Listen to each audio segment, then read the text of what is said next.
Between Hegel's death in 1831 and Marx's earliest philosophical writings in 1841, Europe had been completely transformed.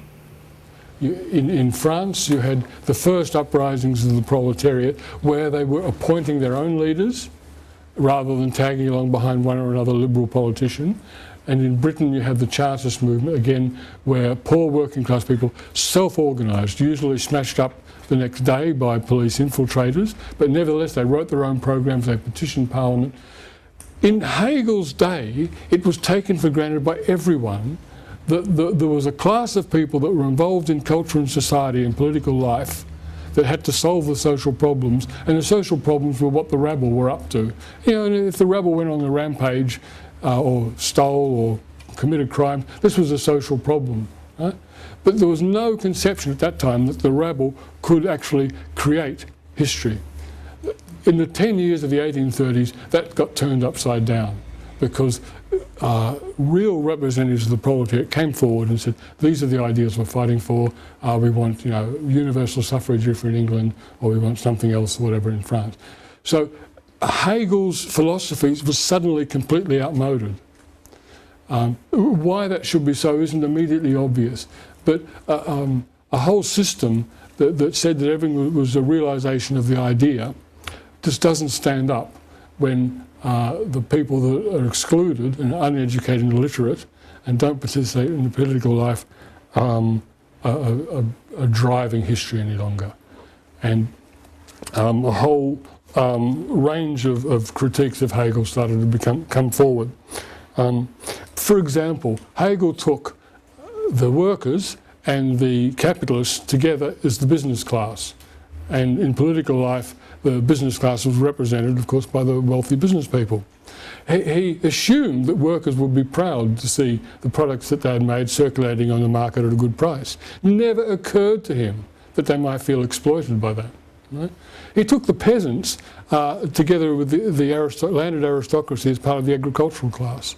And of course the landed aristocracy formed the feudal nobility that would have the responsibility of providing a head of state. The peasants may have some problem with their exploitative landlord having a divine right of kings flowing to them. Never occurred to him. Right? He was concerned about social problems, and he fully recognised the social contradictions were there, but these were the responsibility of the educated and wealthy to solve.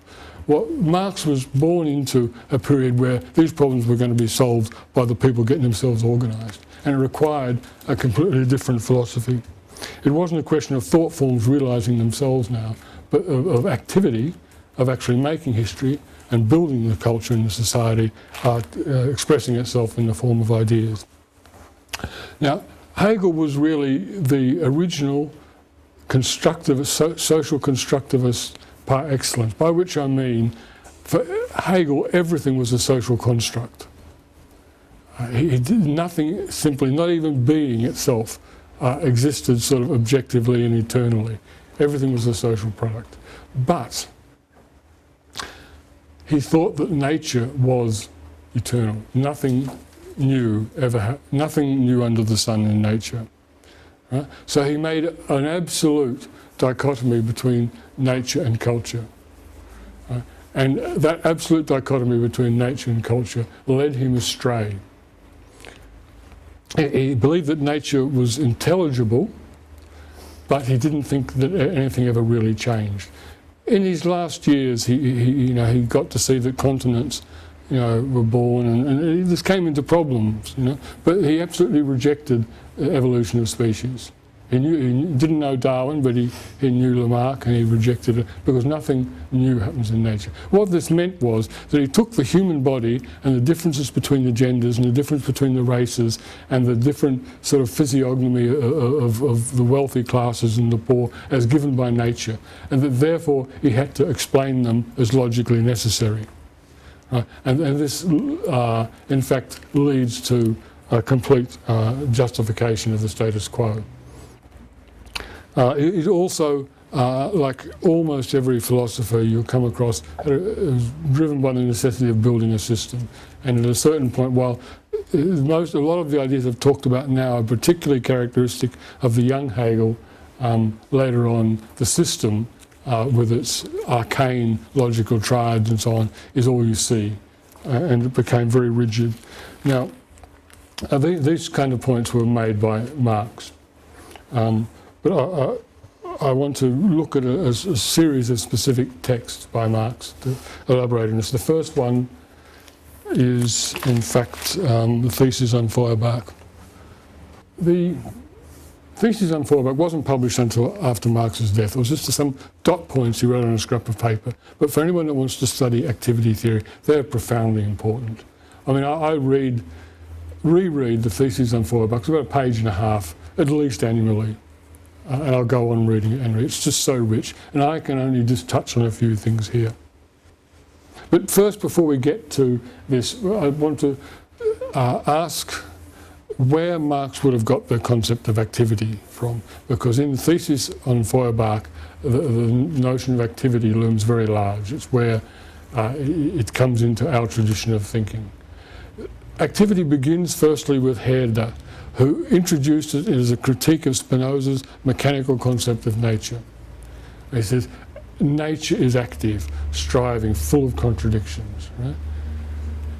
After Hegel, Fichte, Johann Gottlieb Fichte, who was also a critic of Kant, he introduced the idea of activity in this sense to overcome the dichotomy between subject and object. Because Fichte pointed out that if I do something, right, an act, that is both subjective and objective. It's subjective because I've decided to do it and I do it, and you don't have any activity other than a purposive activity, someone delivered to. But it's also objective. Right? It's something that happens in the material world outside consciousness. If it doesn't, then you haven't had activity. Right? So what Fichte did is he built a theory of the ego as pure activity. And he reconstructed a whole theory of the world and politics and ethics and everything on the basis of the ego as pure activity. Then there was, after Fichte, a follower of Fichte, Moses Hess, who became known as an ultra-left communist and later a Zionist, not so ultra-left. But he was when Marx decided to get into communism, give up his study of Greek philosophy and become a communist, and he went to Paris, and Hess was the person that really introduced him to communism. And one of Hess's books is The Philosophy of the Deed, Philosophie der Tat. And Tat as deed is the same root as Tätigkeit, which is the German word for activity. So basically he says, look, the philosophy or the world isn't about so many beings, it's about doings, right? We should, if we're going to be liberators, if we're going to be communists, we're going to be freedom, then our foundation is not what is, but doing things, right? So Hess invited Marx to make activity the foundation of his philosophy. And this is where thesis on Feuerbach comes from. Now, what you see in thesis on Feuerbach is Marx emphasizes activity. And straight off from thesis 1, he says it's the idealists that have always emphasized the active side. And this distinction he makes here between what the idealists have done and what the materialists have done is really important. He says the materialists say men are products of their conditions, forgetting that it is human beings that make those conditions. He says what the materialists do in making human beings passive products of their circumstances is that they split society in two. You have the masses there who are products of their conditions, and then you have us teachers here, people who are in the know, who then can manipulate this. Right? But for the tasks of self-emancipation, that's clearly inadequate and reactionary. At the same time, you see he's using the concept of activity to critically appropriate Hegel's thinking.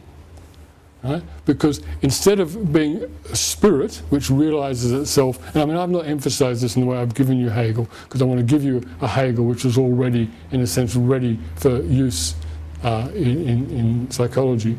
But instead of it being ideas that create or drive activity, in our thinking, we can only reflect activity that's actually going on as individuals. We can grasp it. When we're talking about our thinking, I mean their theoretical thought. Right? Of course, we're always thinking about what we're doing, but if we want to understand what's going on, we don't just think about ideas. We have to observe and watch and grasp the activity that's going on. And he says, in fact, that all mysteries find their rational solution in human practice and the comprehension of this practice. So the famous criticism that Marx makes of Feuerbach here is this. Feuerbach wrote a book called Essence of Christianity, in which he takes a series of concepts from the Christian religion, such as the Holy Family, and says, look, this is nothing but taking what exists here on earth and sticking it up in heaven for us all to admire, right? And so these people are doing something, so they imagine, well, God told us to do this. Right? It's not me that wants to, blow up your building. God told me to. It's in the Quran, whatever, or it's in the Bible, or whatever it is. Right? So Feuerbach thinks that by showing this, by exposing religion to be nothing more than a rationalisation of the way society is, that he's going to solve the problem. That people say, oh, I see, God's just a product of my mind, it's not real. Oh, damn, why didn't you tell me? And Marx says, you're joking. Religion is there for a reason. Ideas arise out of real social contradictions. If you want to liberate women, instead of marching around saying, liberate women, liberate women, liberate women, women are just as good as men, what about equal pay? And then women will have a choice, right? So you have to change the social conditions which give a rise to a particular contradiction or form of oppression by whatever means is available, which may include proposing ideas, right? And engaging in ideological critique. But when you can change the form of activity in which people are involved, then the ideas will form themselves. People will be able to observe. So, for instance, if you want to teach children about science, start off by getting them involved in some scientific practice and thinking about what they're doing, and you're on the first step, right? Don't just lecture people on the general principles. So that's not scientific. Why not? Take people through the practice, and then so the mysteries are resolved first in human practice and then by the comprehension of that practice.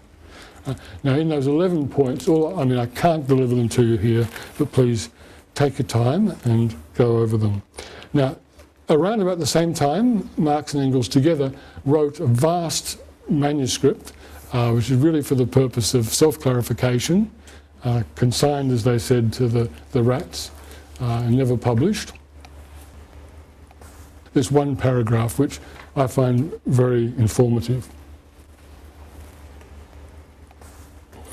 The premises from which we begin are not arbitrary ones, not dogmas, but real premises from which abstraction can be made only in the imagination. They are the real individuals, their activity, and the material conditions under which they live, both those they find already existing and those produced by their activity. These premises can thus be verified in a purely empirical way. So these are the foundations of any social science, cultural historical activity theory included. I'll just recapitulate these. Real individuals, as opposed to, for instance, just so stories. Like moral stories about how it all got going, or one time there was a man ran into another man and they made a pact and decided to set up government, or any of this kind of stuff, mythology. No, real individuals as they actually are today and here. Their activity. Here I think we're just talking about a generalised conception of activity. And material conditions. Material conditions should be understood here very generally, not restricted as it is for some people to productive activity or economic activity. It includes the available language, includes the land, includes buildings, machinery, the condition of the human body itself. Material condition includes human bodies. If the people are all filled with disease and starving, there are limits to what you can do culturally. And Marx basically says this is all we're going to assume. And we want to appropriate from Hegel and Goethe, Herder, this our approach to understanding the whole, But our premises will just be real individuals, their actual activity, and the material conditions under which they work. They're the only assumptions. No assumption about laws of history. No mention of laws of history. No mention of laws of nature, or dialectics of nature. No mention of capitalism here. There's premises, that's where I start from. And they're very general premises, and just as good for cultural psychology today as they were for Marx in 1845. We have a bit of discussion on that. Can people see the connection between this and the way I've explained Hegel? Yeah? Marx doesn't write philosophy really. The little bits of philosophy that we get are usually things that have been dug out of his drawer after he died, such as the ones we're looking at just now. So we don't really know for sure where he gets things, but we know he was an aficionado of Hegel before he left home. You know? So you have the mediation here. Yep. But relationships. Yeah, they're all mediating each other. Individuals, yeah, the individuals are mediating material conditions and activity by actually doing them, overcoming the barriers in the material conditions and finding an activity which is viable, etc. Material conditions are there in order to allow people to do those things which they're doing. So again, it's he's restoring in a way that's quite explicit Hegel's idea of a formation of consciousness, but it's not a formation of consciousness. I mean, give us a break, you know. These are real people actually doing things in material conditions. So he stripped away a lot of that stuff that made Hegel, certainly to us today, quite inaccessible. Well, I have to say, in the 1830s and 40s, in Germany, people knew exactly what Hegel was about. And if you read the comments of young Hegelians at that time, they were not mystified by Hegel at all. They understood it as highly political and highly practical. But times have changed, and to us now it's very arcane. Yes? I'm thinking, because at the beginning you talk about Descartes' philosophy, yes. And here is Marx, but actually they are different, right? Yes. So here, I remember one slide talking about, I think they are for I am. That is Descartes, right? Yes, yes. But for Marx, it's opposite, right? It's different. I am, therefore I think. Yes. So it's kind of material conditions. Yes. So mentioned everything happens is material objects first, and then so there are some problems. So I need to solve this problem. So that is I'm thinking about that. So that's individual thinking, but based on this problem, based on this object. So this process of the thinking and solve this problem, and it comes up the new concept for me. I learn these things. Yes. And something is different from Descartes, right? It is different, yes. Yeah, so I just think because at the beginning you're talking about Descartes, and then here is Marx. So why they, the different thinking? Yeah, okay.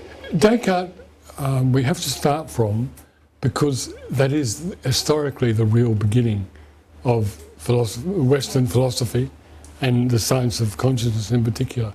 And we can't, it's an unfortunate thing that nowadays people are taught philosophy really by being put onto Deleuze and Derrida right away.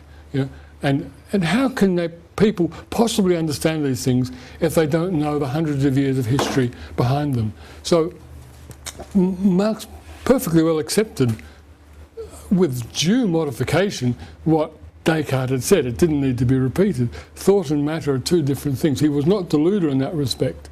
Descartes was not an idealist. He said, I think, therefore I am, is simply, he's saying that's the only thing that's certain. It was an expression of his scepticism. He doesn't mean by that thinking is the basis of existence, right? Which is how it's often taken today. That's not what it meant. If you read it in context, he's saying, there's nothing there I can trust.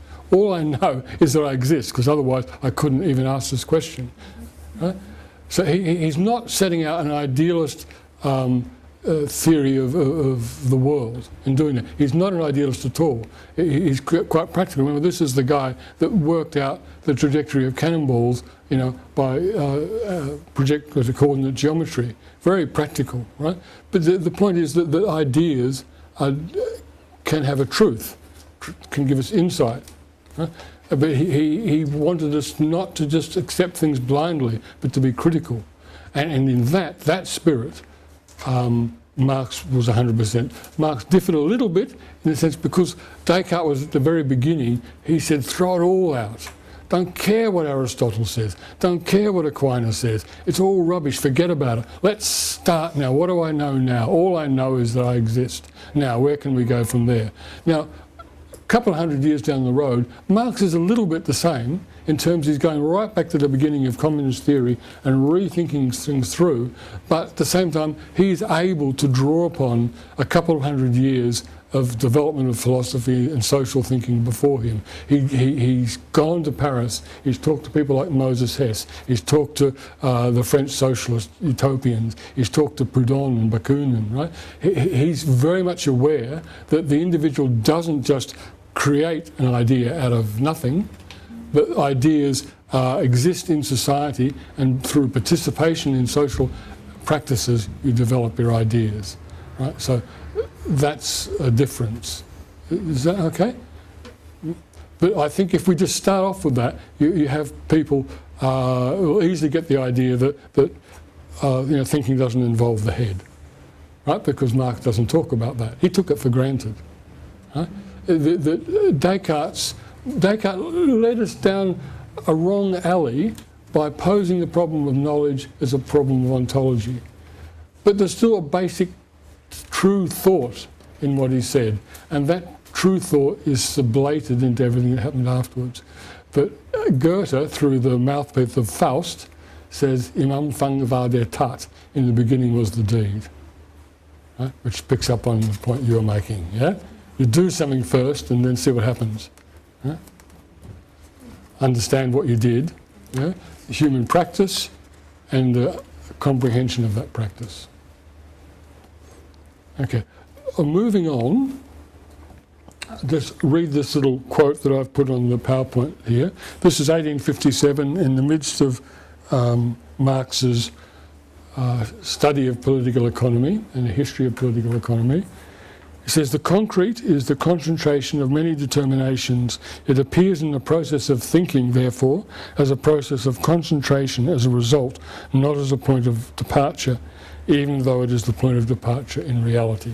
What he means by this is that if you're going to develop an adequate theory of economics, for example, to understand this immensely complex thing, which is modern society with all its credit and its banks and its crises and its manufacture and its trade and colonialism and everything else, that, of course, you'll start off with all that myriad of different concrete things going on, but you'll never understand from there. What you have to do is work your way through that to get the abstract concepts that society, that form of life has generated to understand itself. And you have to identify those abstract concepts and then work your way from those abstract concepts and reconstruct in thought the concrete reality that you see before you. Now, that concrete reality, with all the myriad of different activities and a flow of sense impressions, isn't constructed out of concepts. In the process of theorising it, though, you have to begin with the abstract which has been produced by historical development of that form of life, and then you reconstruct it, because you can apprehend a complex process like modern society in all its diversity only through thoughts, that is to say concepts. So you have to first identify the abstract concepts, and you don't pull these abstract concepts out of a book or your head or somewhere, or think you do. but they are generated by the object itself. So in order to understand the form of life, you have to, you know, if you want to understand some, say, foreign form of life, you don't begin with a dictionary of anthropology and say, okay, T for tribal, here we are, here's what. Now, you have to find the ideas that that form of life itself produces and then reconstruct all the diversity of actual life that's going on there in terms of those concepts. Does that make sense? And that's often referred to as the ascent from the abstract to the concrete. So you get to the abstract idea, sort through, find the abstract ideas, and then you ascend to the concrete again. Right? So it's very important to start with these abstract concepts. Because you have Marilyn as our supervisor. Yes. She talks about rising to the Yes, and that's right. double moving, if you like. Yes. Which is exactly what That's what she's talking about, and it's section 3 of the introduction to the Grundrisse. Right? It's in the sections called the method of political economy. Okay, it's the move from the concrete to the abstract. That's a real process of development of the science itself. Marx points out that the concept of exchange value was known to Aristotle. Right? But in Aristotle's time, because you didn't have a developed capitalist economy, exchange value was just an abstract and rather meaningless and secondary concept. It didn't seem to have anything to it. But by the time you get to Marx's day, with the development of colonialism and trade and so on, that concept of exchange value has become extremely rich. It's been the subject, for instance, of study by Adam Smith, Ricardo, and a whole range of other political economists. So in starting with, this is still an abstract concept like exchange value, but it's the development of activity itself has enriched that abstract concept. So it's possible to draw out of that a lot more than was possible for Aristotle, who could just see abstract thing, exchange value. Right, so this is again a way Marx is showing that the thinking process isn't just something that is the product either of mind in some objective generality or of a subjective human being. The development of abstractions is a process that goes on in the world itself. Abstract ideas reflect the existence of abstract forms of activity. Abstract forms of activity that can have many different meanings, but for instance, unless you have theoreticians able to pull out an idea like exchange value and discuss it and look at it or something, then you won't have that. Now, I'm going to go back one page here. In the preface, the first preface to Capital, Marx is quite explicit. He says every beginning is difficult, and for 2,000 years people have tried to understand this thing, say economics, and have failed.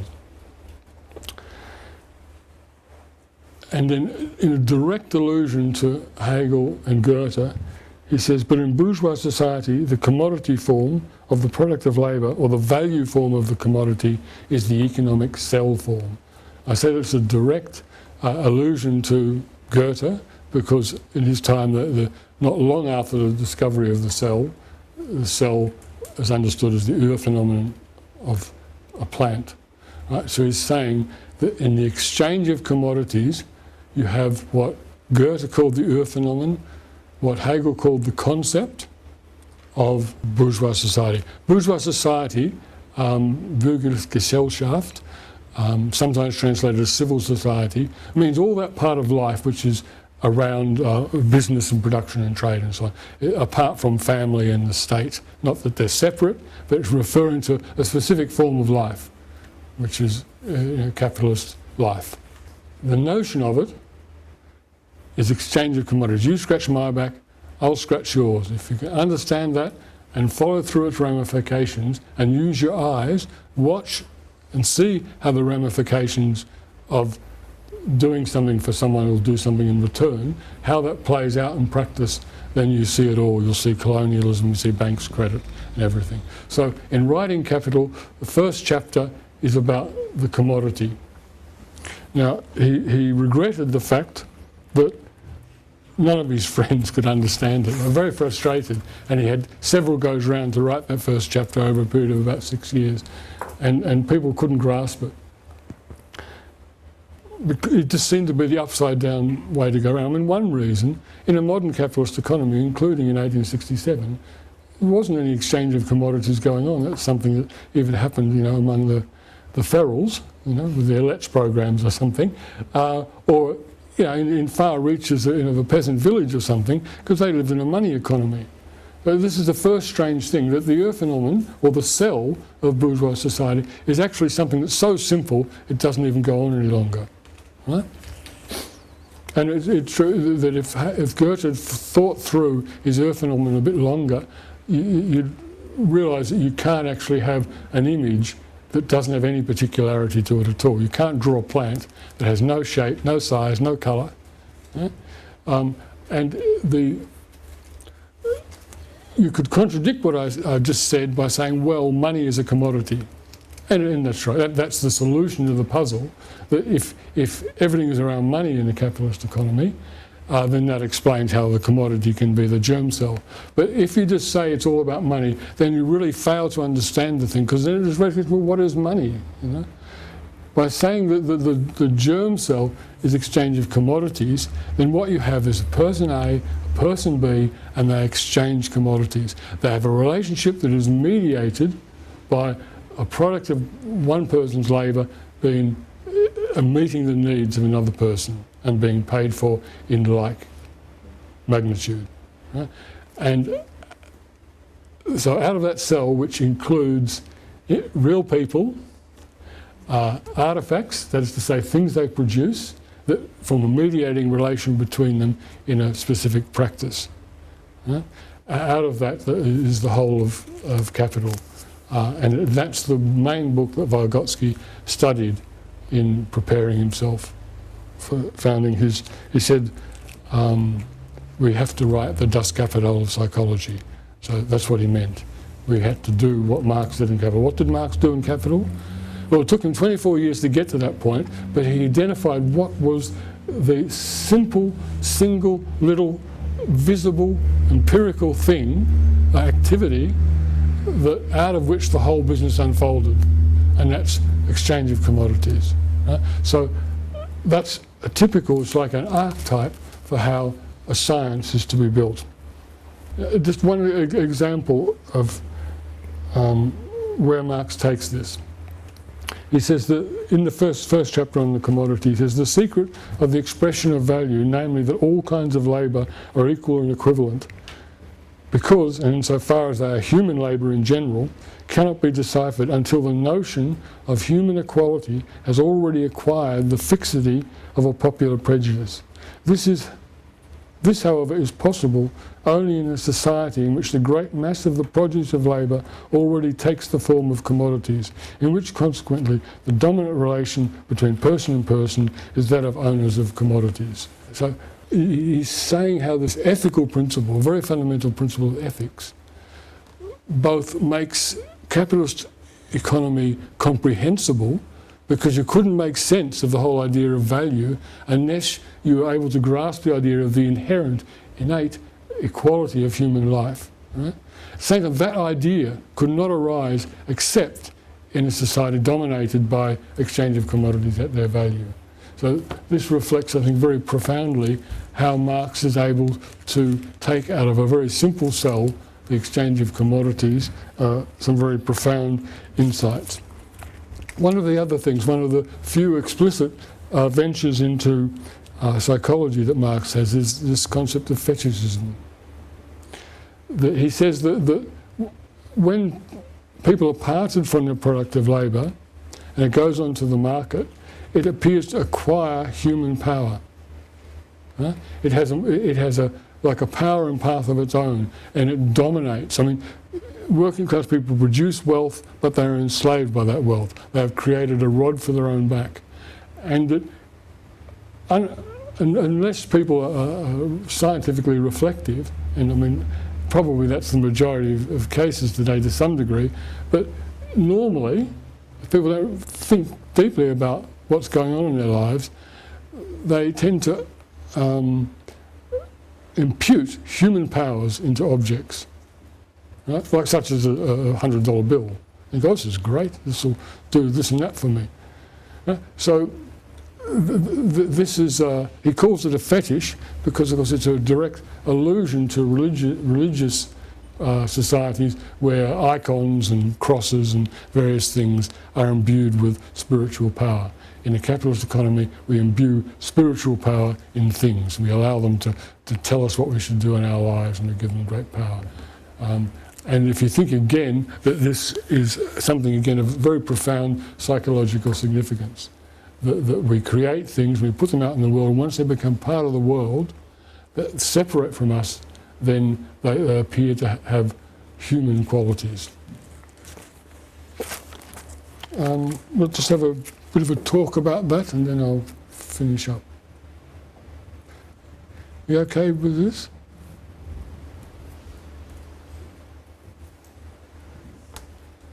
Okay, I'll go on. But one other thing we're trying to look into is the only really extended treatment of a overtly political or historical subject that Marx did was the 18th Brumaire of Louis Bonaparte. And this is an analysis of the events in France leading up to the 1848 revolution. I've got an abbreviated version of the quote here. Men make their own history, but under circumstances given and transmitted from the past. The tradition of all the dead generations weighs like a nightmare on the brains of the living. They anxiously conjure up spirits of the past, borrowing from them names, battle slogans and costumes. Now just to elaborate on this, this is how Marx sees political activity. You have a personage, some public figure, and they attempt to present themselves with a certain costume and use certain words, refer to, talk about the diggers, working families and all these sort of buzzwords and so on, in order to present themselves in a dramatic way. Right? So they draw on a whole stock of existing narratives and attempt to cast themselves into one of the roles in this narrative.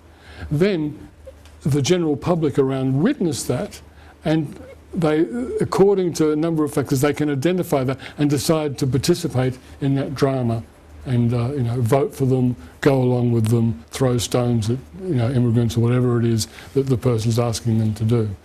So this is interesting because although Marx goes on in this talk to talk about different layers of French society and what they did, when you look at it, it's something like about 20 different groups that he talks about. He talks about young people and old people, about small peasants and artisans and the liberal politicians and the radicals. And so the groupings of people that participated in those revolutionary struggles are very diverse. Marx was not someone that believed that just because of your relation to the means of production, to use a good old orthodox cliche, that therefore determined your ideas and your political trajectory. If you're a wage worker, then you're going to be a socialist. This is something utterly foreign to Marx.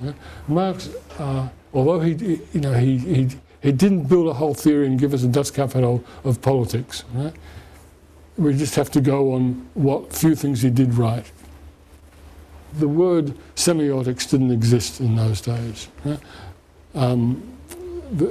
It seems to me, though, that Marx's ideas of social life were very much semiotic ones, and that the tendency to somehow corral Marx into some kind of economic determinism was very mistaken. It was mistaken then, it was not based on these works, and it would be ridiculously mistaken now. Economics, of course, is a principal important part of all our activity. One must eat first before you can play music. Right? But political life is determined in this complex semiotic way. And the semiosis of economic life, the creation of products of labour, which then enter on into the market, is just one aspect of that semiotic regulation of social life. Okay, we've got a good 10 minutes. what would we like to look at?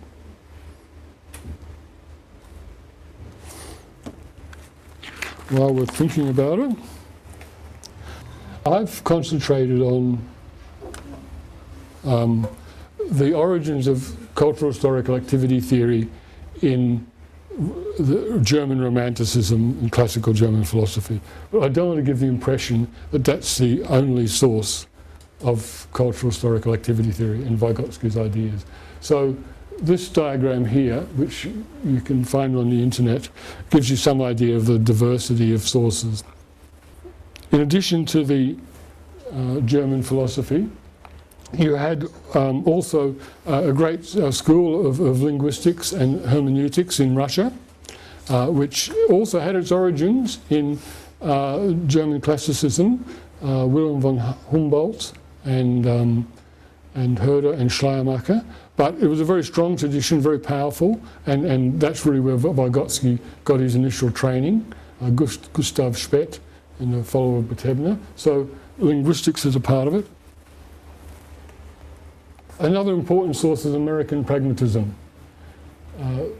There was direct contact between Vygotsky and the Americans. I've mentioned Mead already, with his interpretation of Hegel. Peirce, fantastic, semiotics and pragmatism. And William James, in his very first recorded intervention, Vygotsky quotes James as a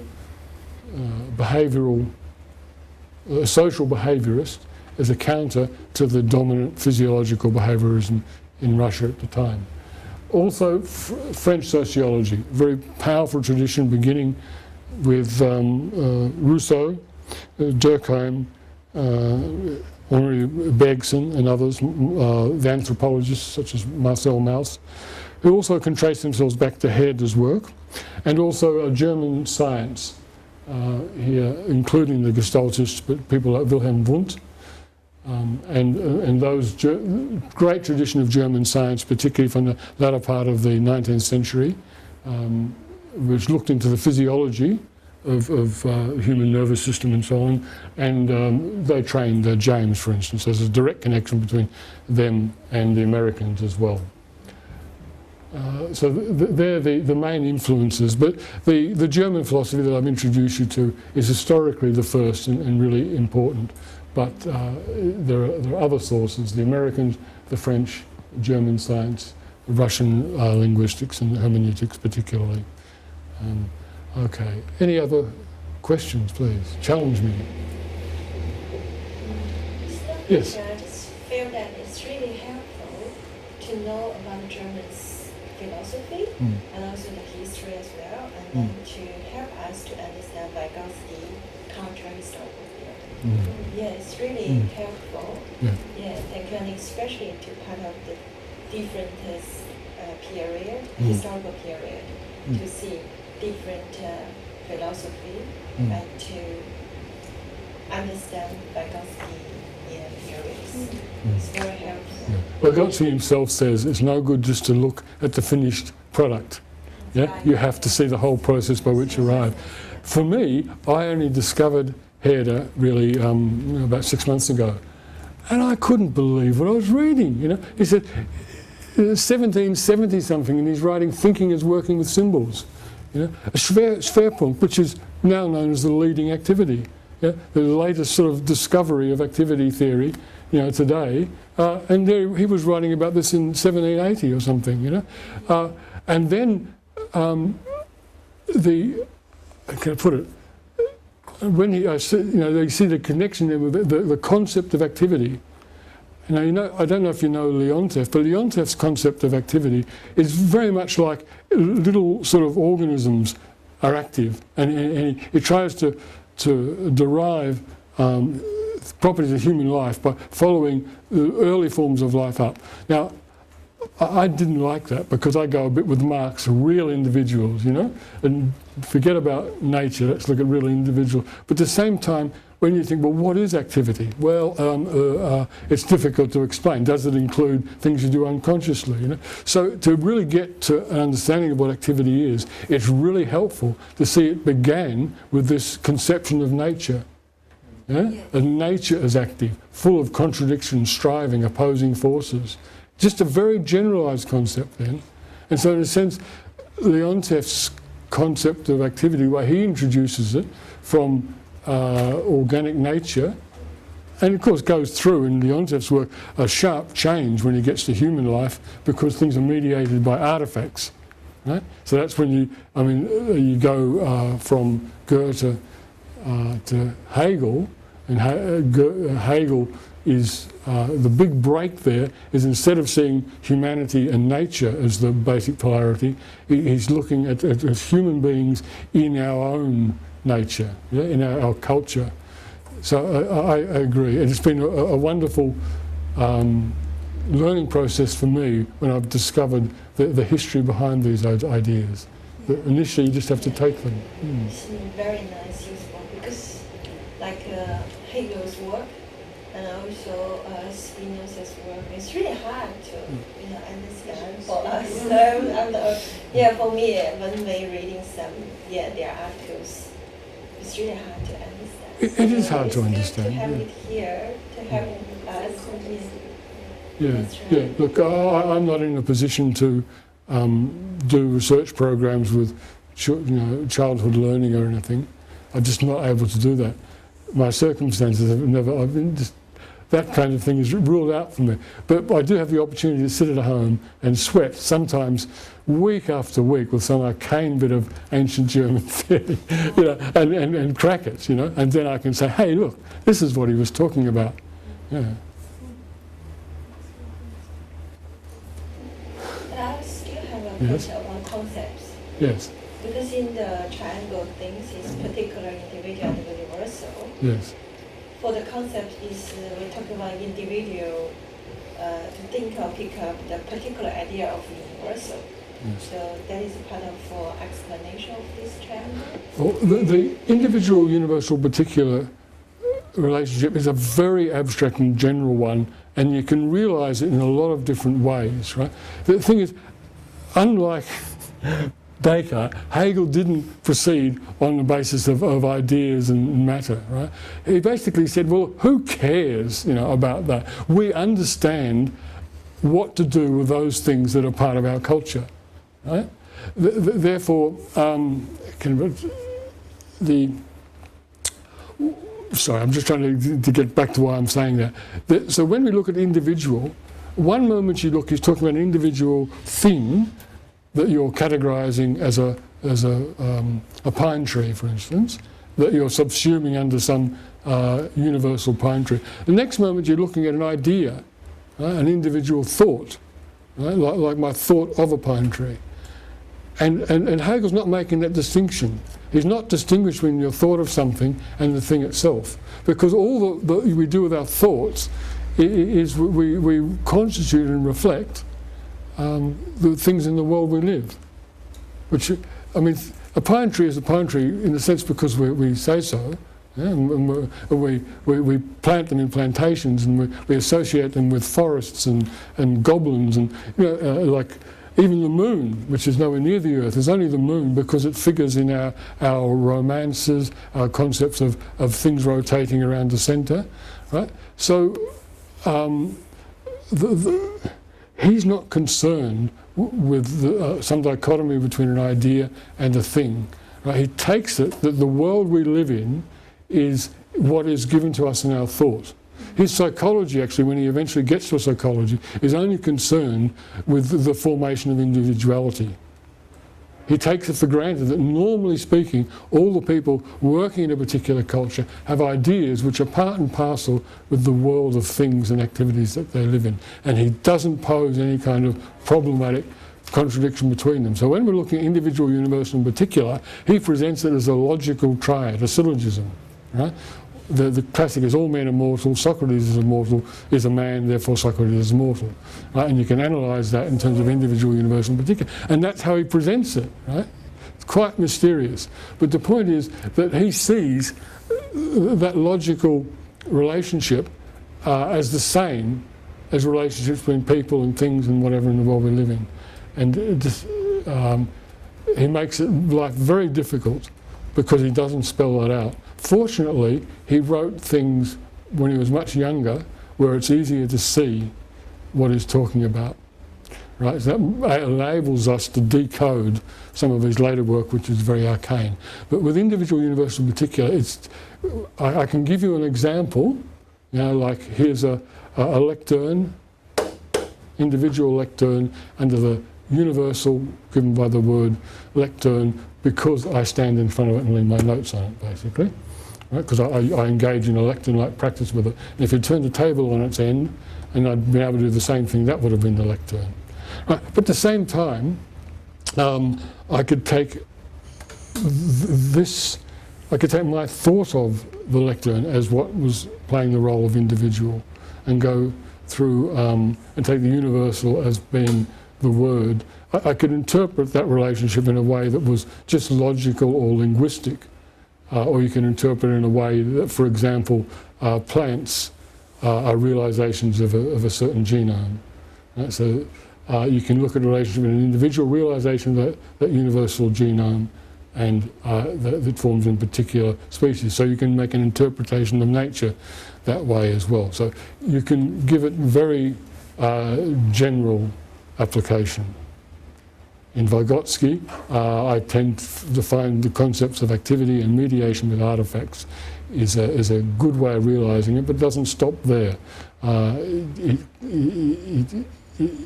If you want to work out how some distinction is is mediated, then it'll be some variation on the individual universal particular relationship.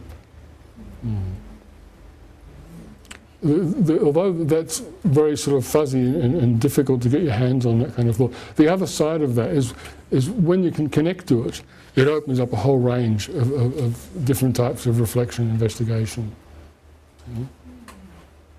Because one of the things that Goethe and this whole tradition, including Marx and Vygotsky and everything, is very dedicated to is not dividing everything into silos and disciplines. Right? All the people that I've mentioned in the talk today were multidisciplinary people. You know? Goethe, poet, natural scientist, administrator, traveller, Herder, philosopher of history, theologian, everything. Marx, of course, a communist, a philosopher, avid interest in every branch of science, and Vygotsky continued studying medicine, all things. All the time he was doing psychology as well, arts criticism, continuing activity, and this determination always to grasp things as a whole naturally requires you to have this kind of gestaltist analysis of each individual problem that you look at. Okay, I think I'm about exhausted. Thank you very much.